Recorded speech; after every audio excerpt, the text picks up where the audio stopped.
नमस्कार मित्रांनो, आपल्या चॅनलवर तुमचे स्वागत आहे. महाराष्ट्रातील 3.5 शक्तिपीठांपैकी एक माहूरगडची आई रेणुका, एक अशी माता जिच्या चरणाशी साक्षात भगवान परशुराम नतमस्तक झाले.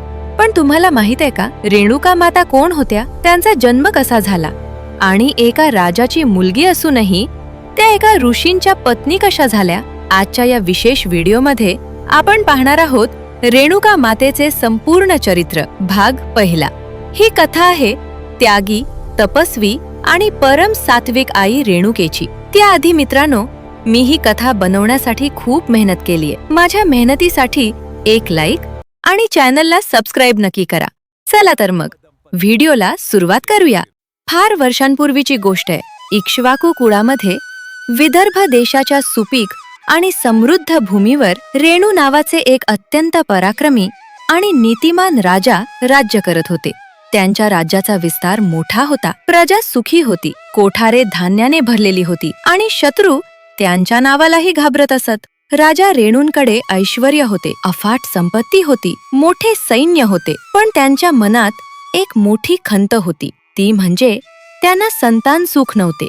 सोने नाणे, हिरे मोती यांचा ढीग असूनही त्या राजमहालात बालकाचे रडणे किंवा खुदकन हसणे ऐकू येत नव्हते. राजा आणि राणीचे मन सतत उदास असे. आपले एवढे मोठे राज्य कोणाच्या हाती सोपवायचे? आपल्या कुळाचा दिवा कोण लावणार? हा प्रश्न त्यांना सतावत होता. अनेक वैद्य, ज्योतिषी आणि विद्वानांचा सल्ला घेतल्यावर राजा रेणूंना समजले की केवळ ईश्वराच्या कृपेनेच त्यांना संतान प्राप्ती होऊ शकते. तेव्हा त्यांनी एक कठोर निर्णय घेतला. त्यांनी पुत्र कामेष्टी यज्ञ करण्याचे ठरवले. हा काही साधारण यज्ञ नव्हता. यासाठी अत्यंत कडक नियम आणि शुद्धतेची गरज होती. यज्ञाची तयारी सुरू झाली. मोठमोठे ऋषी मुनी आमंत्रित केले गेले. यज्ञाचा अग्नी प्रज्वलित झाला.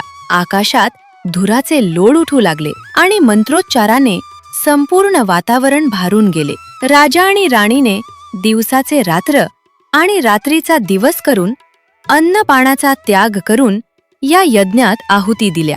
त्यांची भक्ती आणि श्रद्धा पाहून अखेर तो क्षण आला.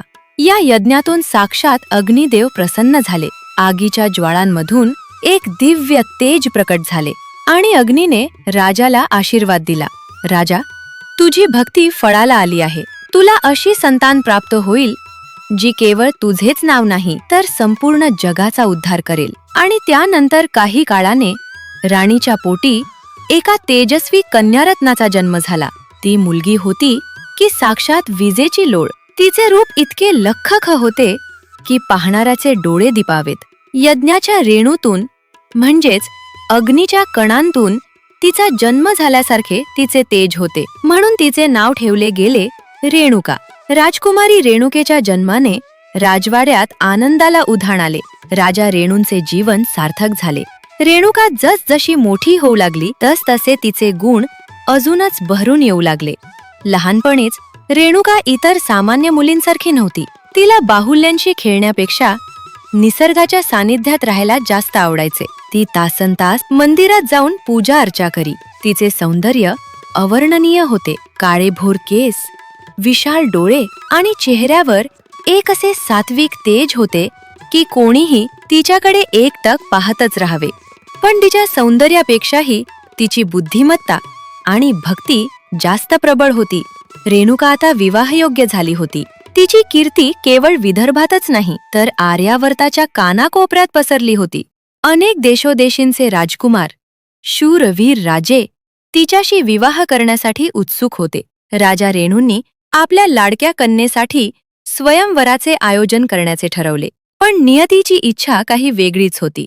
रेणुकेचा जन्म काही राजराणी बनून सिंहासनावर बसण्यासाठी झाला नव्हता. ती तर आदिशक्तीचे रूप होती, जिचा जन्म एका वेगळ्याच कार्यासाठी झाला होता. त्याच काळात भृगु वंशातील एक महान ऋषी जमदग्नी हे घोर तपश्चर्या करत होते. ऋषी जमदग्नी हे ऋषी रुचिक आणि सत्यवती यांचे पुत्र होते. ते अत्यंत ज्ञानी, वेदसंपन्न आणि तपोनिष्ठ होते. जितके त्यांचे ज्ञान अफाट होते तितकाच त्यांचा क्रोधही प्रसिद्ध होता. ते अत्यंत शिस्तप्रिय आणि करारी बाण्याचे ऋषी होते. जेव्हा रेणुकेच्या विवाहाची वेळ जवळ आली तेव्हा एक दैवी संकेत मिळाला. राजा रेणूंना समजले की आपली कन्या ही सामान्य नसून दैवी अंश आहे आणि तिचा विवाह एखाद्या साधारण राजाशी होऊन चालणार नाही. तिला सांभाळू शकेल आणि तिच्या तोडीचा असेल असा वर म्हणजे केवळ ऋषी जमदग्नीच आहेत. विचार करा मित्रांनो, एकीकडे राजाच्या महालात फुलांच्या शय्येवर झोपलेली नाजूक राजकुमारी रेणुका आणि दुसरीकडे जंगलात काट्याकुट्यात राहणारे कडक शिस्तीचे वैरागी ऋषी जमदग्नी. हे नाते कसे जुळणार होते? पण रेणुका मातेने वडिलांचा शब्द प्रमाण मानला. तिने हसतमुखाने ऋषी जमदग्नींचा स्वीकार केला. तिने विचार केला नाही की मला दागिने मिळतील की नाही, मला महाल मिळेल की नाही. तिने विचार केला तो फक्त धर्माचा आणि कर्तव्याचा. आणि अखेर मोठ्या थाटामाटात नाही तर अत्यंत साध्या आणि पवित्र वातावरणात रेणुका आणि ऋषी जमदग्नींचा विवाह संपन्न झाला. एका राजकुमारीने राजवस्त्रे उतरवली आणि अंगावर वल्कले परिधान केली.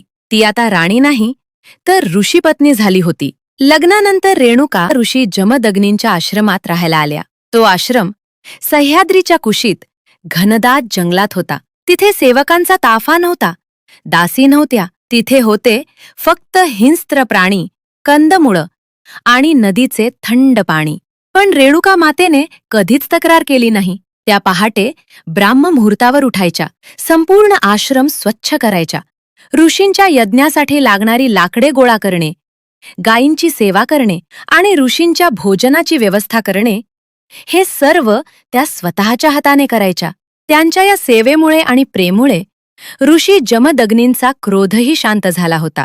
त्यांचा संसार सुखात चालला होता. त्यांच्या या पवित्र संसारात त्यांना 5 पुत्र प्राप्त झाले आणि सर्वात धाकटा, ज्याचे नाव होते राम, हाच राम पुढे जाऊन परशुराम म्हणून ओळखला गेला. या काळात रेणुका मातेचे पातिव्रत्य शिगेला पोहोचले होते. त्या केवळ एक पत्नी नव्हत्या तर त्या एक तपस्विनी झाल्या होत्या. आणि याच तपश्चर्येच्या जोरावर त्यांच्या आयुष्यात एक असा चमत्कार घडत होता जो सामान्य माणसाच्या कल्पनेपलीकडचा आहे. तो चमत्कार म्हणजे पाण्याचा मडका.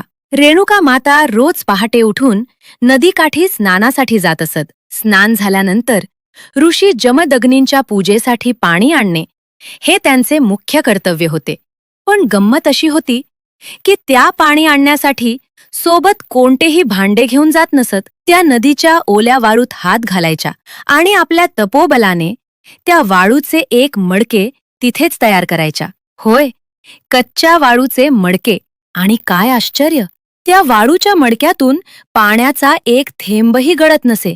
त्या ते मडके डोक्यावर घेऊन आश्रमात यायच्या. ऋषी जमदग्नींना माहीत होते की आपली पत्नी किती महान आहे. जोपर्यंत रेणुका मातेचे मन शुद्ध आहे तोपर्यंत हे वाळूचे मडके कधीच फुटणार नाही. हे सत्य होते. पण मित्रांनो, म्हणतात ना, नियतीला काहीतरी वेगळेच घडवायचे असते. काळ कोणासाठी थांबत नाही आणि संकट सांगून येत नाही. असाच एक दिवस उजाडला जो दिवस रेणुका मातेच्या आयुष्यातील सर्वात कठीण दिवस ठरणार होता. ती दुपारची वेळ होती. सूर्य डोक्यावर आला होता. ऋषी जमदग्नी आश्रमात यज्ञासाठी बसले होते आणि पाण्याची वाट पाहत होते. इकडे रेणुका माता नेहमीप्रमाणे नदीवर गेल्या. नदीचा परिसर अत्यंत शांत आणि रम्य होता. पाण्यावर कमळे फुलली होती. रेणुका माता स्नान करून वारूचे मडके तयार करत होत्या. मडके तयार झाले. त्यांनी त्यात पाणी भरले. त्या निघणारच होत्या की अचानक वातावरणात बदल झाला. हवेत एक वेगळाच सुगंध पसरला. आकाशातून एक रथाचा आवाज आला. रेणुका मातेने वर पाहिले. आकाशातून गंधर्वांचा राजा चित्ररथ आपल्या विमानाने खाली उतरत होता. त्याच्यासोबत अनेसर सुंदर अप्सरा होत्या. चित्ररथ गंधर्व दिसायला अत्यंत कामसुंदर, देखणा आणि मोहक होता. तो आपल्या राण्यांसोबत त्या नदीच्या पाण्यात जलक्रीडा करण्यासाठी आला होता. ते दृश्य पाहून रेणुका माता क्षणभर थबकल्या. त्या पाण्यात खेळणाऱ्या गंधर्वाला आणि अप्सरांना पाहून नकळत अगदी काही सेकंदांसाठी त्यांच्या मनात विचार आला की हा गंधर्व किती सुंदर आहे, यांचे जीवन किती सुखाचे आहे. हा विचार काही पाप नव्हता, ती एक मानवी भावना होती. पण रेणुका माता सामान्य मानव नव्हत्या. त्या ऋषीपत्नी होत्या. त्यामुळे त्यांच्या मनाच्या एकाग्रतेचा हा छोटासा भंग त्यांच्या तपश्चर्याला तडा देणारा ठरला. त्यांचे मन पतीवरून विचलित होऊन त्या गंधर्वाच्या सौंदर्याकडे गेले आणि त्याच क्षणी एक अघटित घडले. ज्या क्षणी त्यांच्या मनात तो विचार आला त्याच क्षणी त्यांच्या हातातील त्या कच्च्या वाळूच्या मडक्याला तडा गेला. खळ असा आवाज झाला. ते मडके तिथेच विरघळून गेले. पाणी पुन्हा नदीत मिसळले आणि रेणुका मातेच्या हातात उरली ती फक्त ओली वाळू. रेणुका माता भानावर आल्या. त्यांच्या अंगाचा थरकाप उडाला. त्यांना समजले की आपल्याकडून केवढी मोठी चूक झाली आहे. त्या स्वतःलाच दोष देऊ लागल्या. त्यांनी पुन्हा मडके बनवण्याचा प्रयत्न केला. एकदा दोनदा पण नाही. वाळू काही केल्या जुळत नव्हती. इकडे आश्रमात वेळ निघून चालली होती.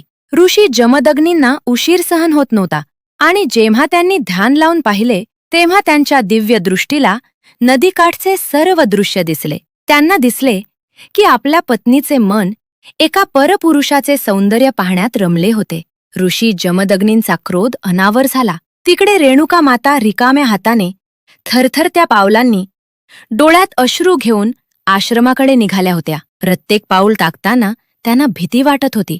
आश्रमात पोचल्यावर काय होईल? पती आपल्याला माफ करतील का? आश्रमात वातावरण गंभीर झाले होते. 5ही पुत्र तिथे हजर होते. परशुरामही तिथे होते. रेणुका माता आश्रमाच्या दारात पोहोचल्या.